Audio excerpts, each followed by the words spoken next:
Good morning, students. Today we will discuss about valence bond theory in coordination compounds and applications of valence bond theory. Valence bond theory के जो applications हैं उसमें हम कुछ complexes की shape बनाएंगे और उस शेप के माध्यम से हम बताएंगे किस टाइप की हाइब्रिडेशन है और मैग्नेटिक बिहेवियर कैसा है उनका, वो इनर ऑर्बिटल कॉम्प्लेक्स हैं या आउटर ऑर्बिटल कॉम्प्लेक्स हैं। तो ये सभी चीज़ें हम इसमें डिस्कस करेंगे। तो स्टार्ट करते हैं valence bond theory in coordination compounds के पोस्टुलेट्स फर्स्ट है the central metal ion in the complex makes available a number of empty orbitals for the formation of coordinate bond with the available ligands. Meaning क्या है इसका? जो central metal atom है complex के अंदर, जो square bracket के अंदर प्रेजेंट होती है और वो लिगेंड से जुड़ी होती है, तो वो सेंट्रल मेटल एटम अपने ऑर्बिटल्स को एम्प्टी करती है ताकि उसमें लिगेंड अपना लोन पेयर एडजस्ट कर सकें। इसलिए मेटल को जितने लिगेंड एडजस्ट करने हैं उसके अकॉर्डिंग ही ऑर्बिटल्स को एम्प्टी करना होता है। ये मेटल का वर्क है, मेटल ने करना है अवेलेबल वो एम्प्टी ऑर्बिटल। उसके बाद क्या है, the number of empty orbitals makes available for this purpose is equal to the number of ligands attached with the central metal atom. जैसे कि मैंने अभी बताया था आपको, मेटल के पास जितने लिगेंड्स हैं उतने ही ऑर्बिटल्स को एम्प्टी करना होता है। Means number of empty orbitals must be equal to the number of ligands attached with the central metal atom। जितने लिगेंड अटैच हैं मेटल के साथ उतने ही ऑर्बिटल मेटल एम्प्टी करती है। ये था इसका फर्स्ट पोस्टुलेट। सेकंड पोस्टुलेट क्या है, the appropriate orbitals like s, p and d of the metal hybridize to give a set of equivalent orbitals of definite geometry such as tetrahedral, square planar, octahedral। तो इस type की shape बनाते हैं। ये कैसे? जब ऑर्बिटल्स, कौन से orbital, S, P and D orbital किसके हैं? ऑर्बिटल ये मेटल के ऑर्बिटल हैं।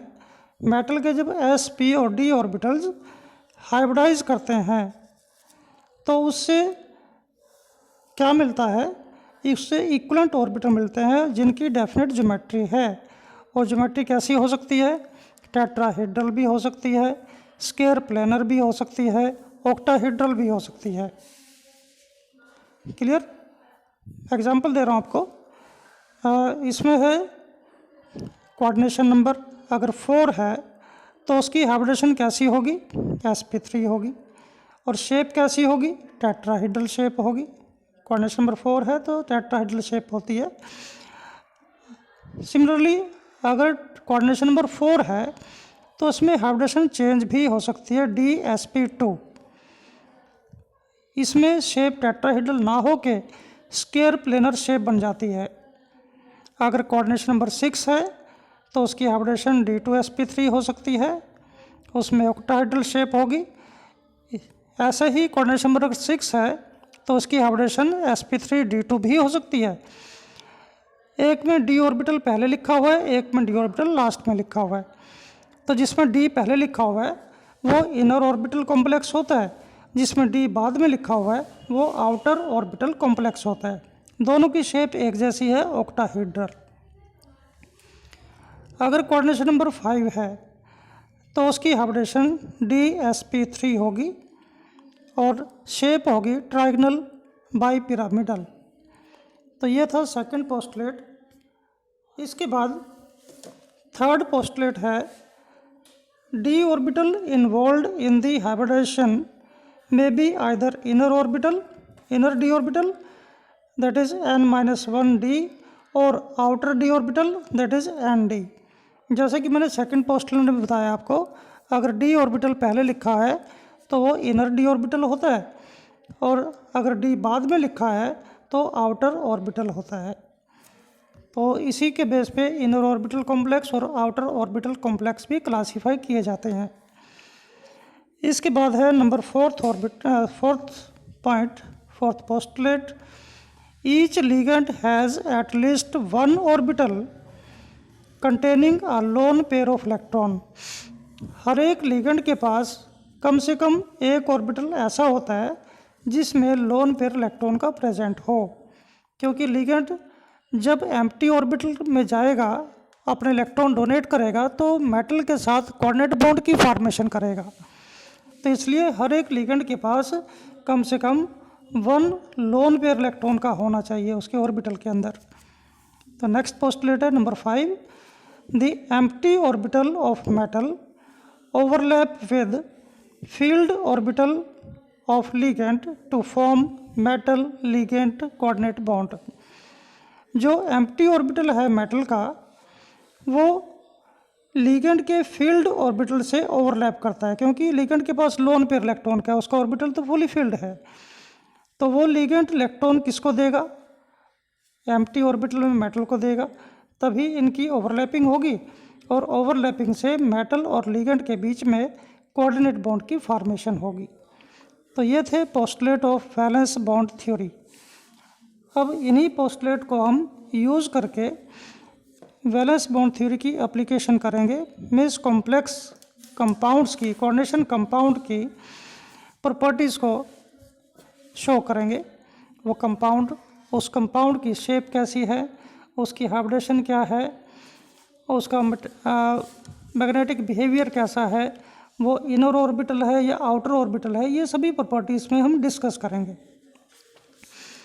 ये प्रॉपर्टीज़ डिस्कस करने से पहले, एप्लीकेशन करने से पहले हमें ये पता होना चाहिए कि भी जो लिगेंड हम अटैच कर रहे हैं, जो लिगेंड्स हैं हमारे पास, उनका एनर्जी लेवल क्या है, उनकी स्ट्रेंथ क्या है। तो इसको हम लिगेंड्स को 2 कैटेगरीज में डिवाइड कर दिया गया है। मैं मेन लिगेंड्स बता रहा हूँ आपको स्ट्रेंथ के अकॉर्डिंग। मैंने कुछ लिगेंड को 2 कैटेगरीज में डिवाइड कर दिया, weak field ligands and strong field ligands. Weak field ligand कौन से हैं? Just like iodide ion, bromide ion, chloride ion, fluoride ion और वाटर। वाटर तक सभी वीक फील्ड लिगेंड में काउंट होते हैं। उसके बाद ammonia, nitrite ion, cyanide ion, carbonyl, ये स्ट्रॉन्ग फील्ड लिगेंड में आते हैं।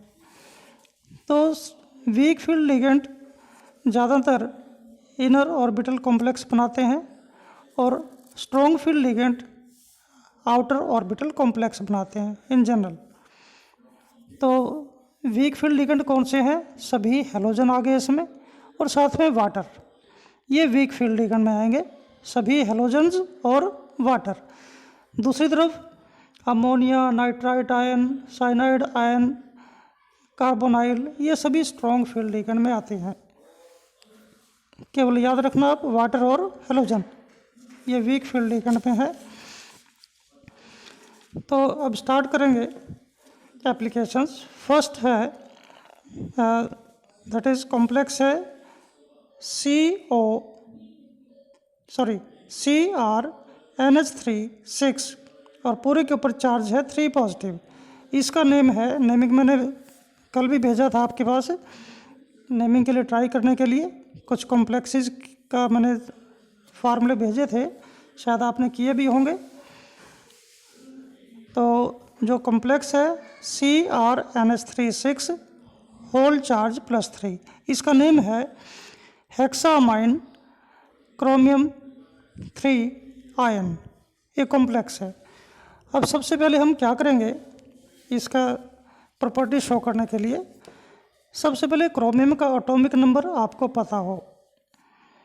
एटॉमिक नंबर है इसका 24। अब आपको EC पता होना चाहिए। EC क्या है क्रोमियम का? Ar18, आर्गन 18, 3d5 4s1, ये इसका EC है क्रोमियम का। अब हमें इस कॉम्प्लेक्स में क्रोमियम के ऊपर चार्ज कितना है ये पता होना चाहिए। चार्ज की कैलकुलेशन पहले बताई थी मैंने आपको, मेटल का चार्ज कैसे निकालते हैं, उसी मेथड से अगर हम करें तो क्रोमियम का चार्ज आता है +3। तो क्रोमियम +3 में Ec क्या अटेन करता है, +3 का मतलब 3 इलेक्ट्रॉन कम करने होंगे। Ec का Ec था आर्गन 18 3d5 और s1। अब इसमें से 3 इलेक्ट्रॉन हम लेस करेंगे, s में से 1 और d में से 2। d में से 2 लेस करेंगे तो d में बचे 3। तो Ec क्या हुआ क्रोमियम +3 का आर्गन 18 3d3। तो ये इलेक्ट्रॉन हम इसमें फिल करेंगे ऑर्बिटल्स में। पहले क्रोमियम का Ec लिख लिया, ऑर्बिटल में इलेक्ट्रॉन फिल कर दिए। 3d में 5 इलेक्ट्रॉन, s में 1 इलेक्ट्रॉन, 3d5 और s1 था क्रोमियम का Ec। अब हमें क्रोमियम +3 लिखना है। इसके ऑर्बिटल में कितने इलेक्ट्रॉन बचे, d में 3 इलेक्ट्रॉन बचे, s और p खाली रहेंगे, d में 3 इलेक्ट्रॉन हमने फिल कर दिए। क्लियर। उसके बाद हमने क्या किया कि इसके साथ लिगेंड को अटैच करना है। लिगेंड कौन से हमारे पास, अमोनिया। जैसे मैंने अभी बताया सीरीज, अमोनिया एक स्ट्रॉन्ग फील्ड लिगेंड है। स्ट्रॉन्ग फील्ड लिगेंड में कितने हैं और लिगेंड ये 6 लिगेंड है और स्ट्रॉन्ग फील्ड है। दोनों चीज़ें याद रखनी, लिगेंड कितने हैं और स्ट्रॉन्ग फील्ड है या वीक फील्ड है, ये देखना है आपने। अब ये देखो इसमें इस क्रोमियम +3 में कितने ऑर्बिटल एम्प्टी हैं और हमें कितने चाहिए। हमें 6 लिगेंड है हमारे पास, तो 6 ऑर्बिटल हमें एम्प्टी चाहिए। क्रोमियम प्लस में कितने एम्प्टी हैं, 2 तो डी के हैं, 1 एस का है और 3 पी के हैं। टोटल कितने हो गए 6 एम्प्टी हैं और 6 ही हमें चाहिए। तो ठीक है, तो उसके लिए जो 6 एम्प्टी हैं, उन 6 के 6 ऑर्बिटल में 6 अमोनिया एडजस्ट होंगे। अमोनिया के पास लोन पेयर है, लोन पेयर को हम शो करेंगे एरो के साथ एम्प्टी ऑर्बिटल में। तो सभी में 2-2 क्रॉस लगे हुए हैं। 2-2 क्रॉस का मतलब क्या है, इसमें 2 इलेक्ट्रॉन, हर एक अमोनिया ने 2 इलेक्ट्रॉन सेंड कर दिए। इस क्रॉस का मतलब यह है। और तो 6 के 6 एम्प्टी ऑर्बिटल में 6 इलेक्ट्रॉन पेयर एडजस्ट हो गए, किसके, अमोनिया के। अब हमने देखना है हाइब्रिडेशन किस टाइप की हुई। हाइब्रिडेशन कहाँ से देखेंगे, जिसमें इलेक्ट्रॉन एंटर हुए, जिन ऑर्बिटल में इलेक्ट्रॉन पेयर एंटर हुए वहाँ से काउंट करना शुरू करेंगे। अब देखो डी में जो एम्प्टी ऑर्बिटल थे 2 थे, तो 2 तो हो गए डी के, तो D2 बन गया। 1 एस में तो 1 एस हो गया। और पी के कितने ऑर्बिटल में इलेक्ट्रॉन गए, 3 ऑर्बिटल में, तो पी के 3 थे, तो ये बन गया D2sp3 हाइब्रिडाइजेशन। ये इस टाइप की हाइब्रिडेशन होगी। क्लियर होगा कुछ, किस टाइप से हाइब्रिडेशन हुई। जो ऑर्बिटल एम्प्टी थे और जिनमें हमने लिगेंड को एडजस्ट किया, लिगेंड के इलेक्ट्रॉन पेयर को एडजस्ट किया, वो ऑर्बिटल हमने काउंट करने हैं। इसमें डी के कितने थे, 2, एस का 1 था और पी के 3 थे। तो किस टाइप की हाइब्रिडेशन हुई, D2sp3। तो ये हाइब्रिडेशन होगी।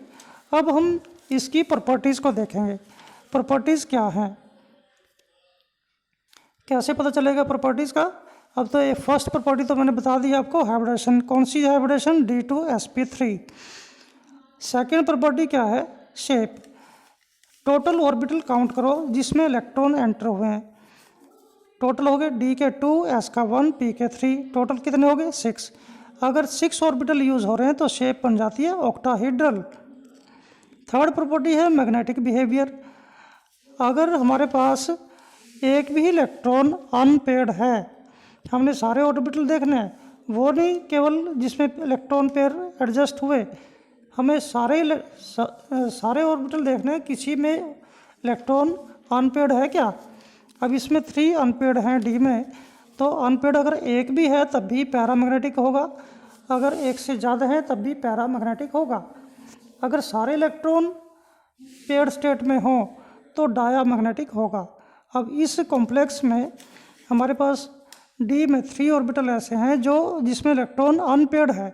इसका मतलब क्या हुआ, इसका ये कॉम्प्लेक्स पैरामैग्नेटिक है। और लास्ट में क्या है, अब हाइब्रिडेशन हमने बताया D2sp3, डी पहले लिखा गया, सबसे पहले क्या लिखा गया डी। अगर डी पहले लिखा होता तो इनर ऑर्बिटल कॉम्प्लेक्स होता है, अगर डी बाद में लिखा होता तो आउटर ऑर्बिटल कॉम्प्लेक्स होता। अब इस केस में हमारे पास क्या है, डी पहले है इसलिए ये इनर ऑर्बिटल कॉम्प्लेक्स है।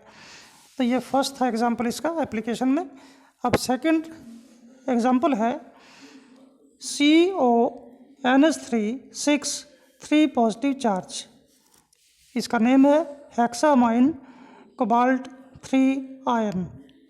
तो इसलिए ऐसे करेंगे जैसे हमने क्रोमियम के केस में किया। अब क्रोमियम को कोबाल्ट से रिप्लेस कर दिया। कोबाल्ट का एटॉमिक नंबर क्या है 27, इसका EC आर्गन 18 3d7 4s2, ये EC बन गया। अब हमें चाहिए कोबाल्ट के ऊपर चार्ज कितना है, चार्ज कैलकुलेट करें तो कोबाल्ट के ऊपर चार्ज बनता है +3। कोबाल्ट +3 में कितने इलेक्ट्रॉन बचे, S में से 2 निकाल दो और D में से 1 निकाल दो, तो D में कितने इलेक्ट्रॉन बचे 6। तो EC क्या हुआ कोबाल्ट +3 का, आर्गन 18 3d6। अब कोबाल्ट को और कोबाल्ट +3 में जितने इलेक्ट्रॉन हैं उन सभी को ऑर्बिटल्स में फिल करना है। पहले कोबाल्ट आर्गन 18, D में कितने इलेक्ट्रॉन हुए 7, S में 2 इलेक्ट्रॉन फिल कर दिए और P ऑर्बिटल एम्प्टी रह गया।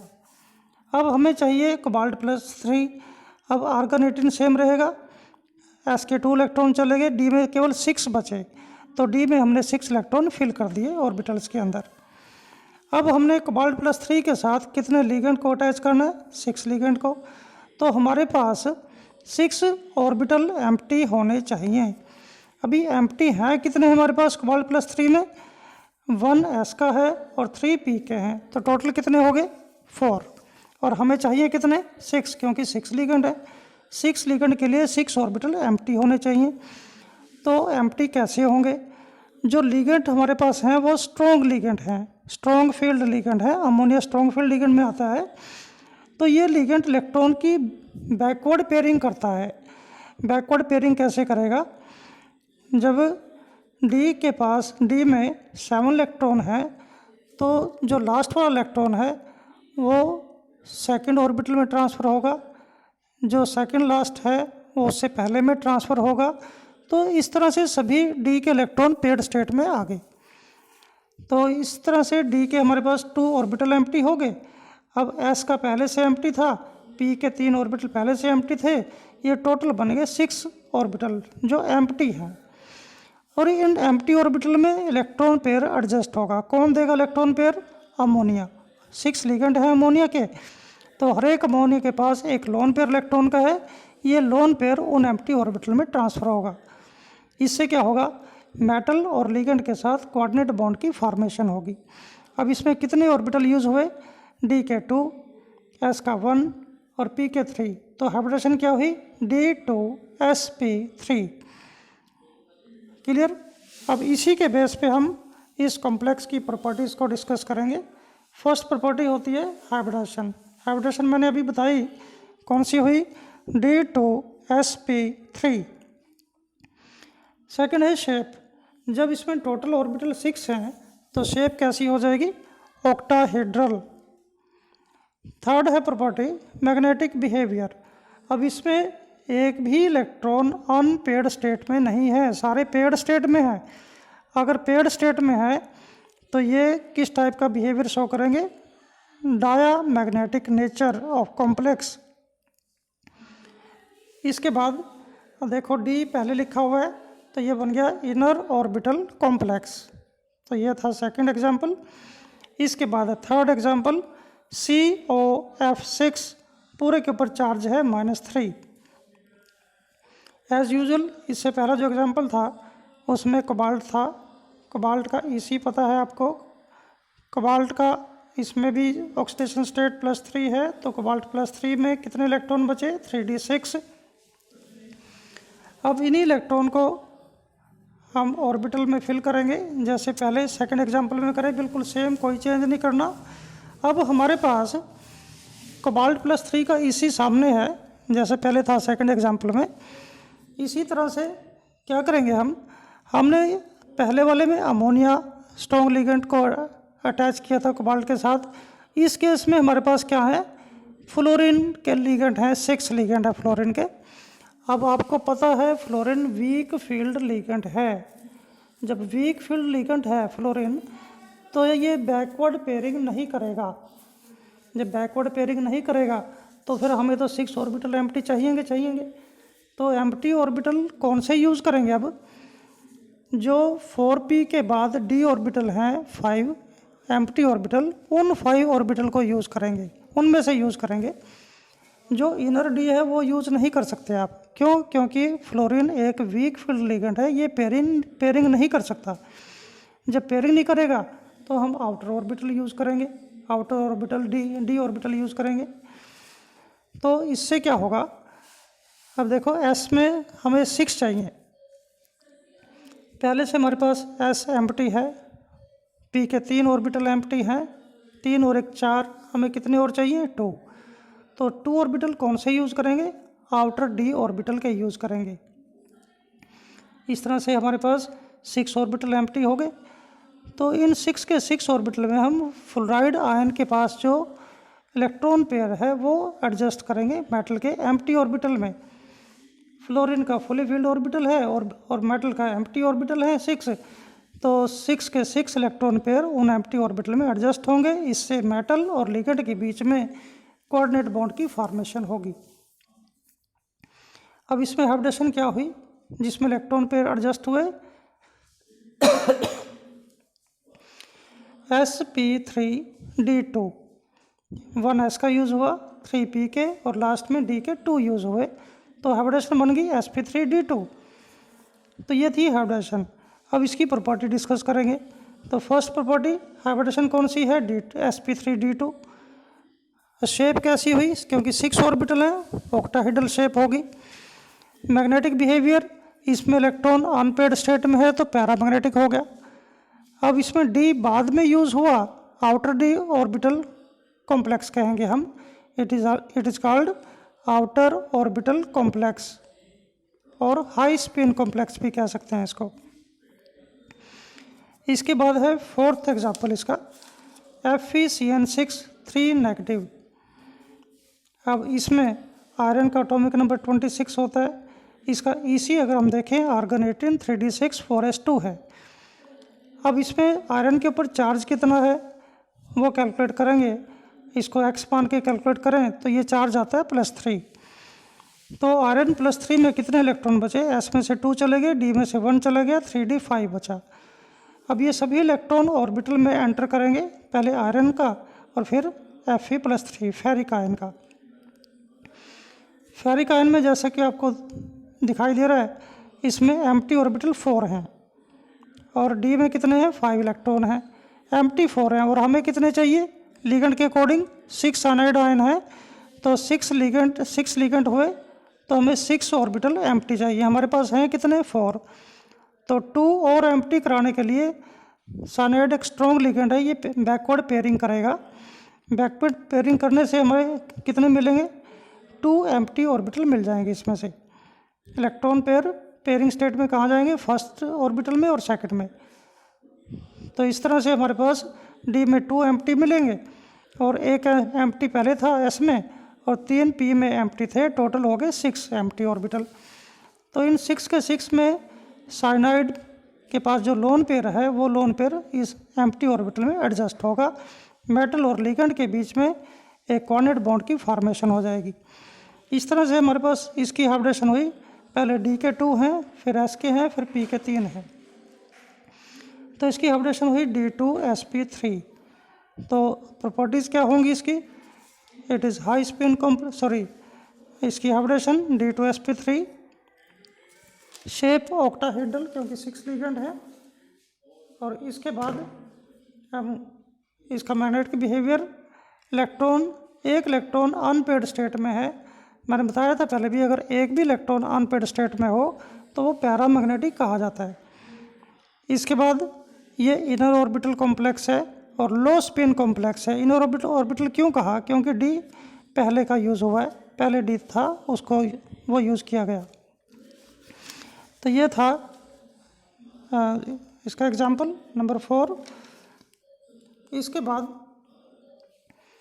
नेक्स्ट एग्जांपल नंबर 5, इसमें क्या है, FeH2O6 3 पॉजिटिव। अब इसमें भी आयरन है, आयरन का EC आपको पता है, आयरन की ऑक्सीजन स्टेट भी +3 है जैसे पहले थी। तो आयरन +3 का EC तक सेम है, बिल्कुल कोई चेंज नहीं जैसे पहले था। इसमें Fe+3 में ऑर्बिटल में 5 इलेक्ट्रॉन है, S एम्प्टी है, P एम्प्टी है। अब हमारे पास लिगेंड है वाटर। वाटर एक वीक फील्ड लिगेंड है, इसकी वजह से ये इलेक्ट्रॉन की पेयरिंग नहीं कर पाएगा और हमें चाहिए 6 ऑर्बिटल एम्प्टी।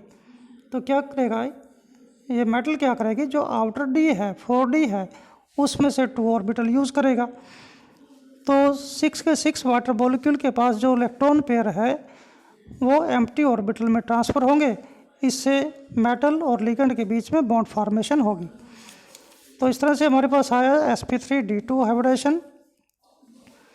तो properties hybridisation sp3d2, shape octahedral रहेगी, इसमें 5 इलेक्ट्रॉन अनपेयर्ड हैं तो पैरामैग्नेटिक रहेगा, स्ट्रांगली पैरामैग्नेटिक। और ये आउटर ऑर्बिटल कॉम्प्लेक्स है क्योंकि आउटर D यूज़ हुआ इसमें। इसके बाद है नेक्स्ट नंबर 6, FeCN6-4। जैसा कि ऊपर था FeH2O6 में इसमें भी उस तरह से EC है, पर इसमें आयरन का ऑक्सीडेशन स्टेट +2 है। तो इसमें इलेक्ट्रॉन कितने बचे हमारे पास, Fe+2 में 6 इलेक्ट्रॉन बचे। तो 6 इलेक्ट्रॉन के अकॉर्डिंग D में 6 हो गए, S में 2 हो गए और P में कोई भी इलेक्ट्रॉन नहीं है। आयरन +2 में S में से 2 इलेक्ट्रॉन निकाल दिए, D में 6 बच गए। अब हमारे पास स्ट्रॉन्ग फील्ड लिगेंड है साइनाइड। तो ये साइनाइड इलेक्ट्रॉन पेयरिंग कर सकते हैं।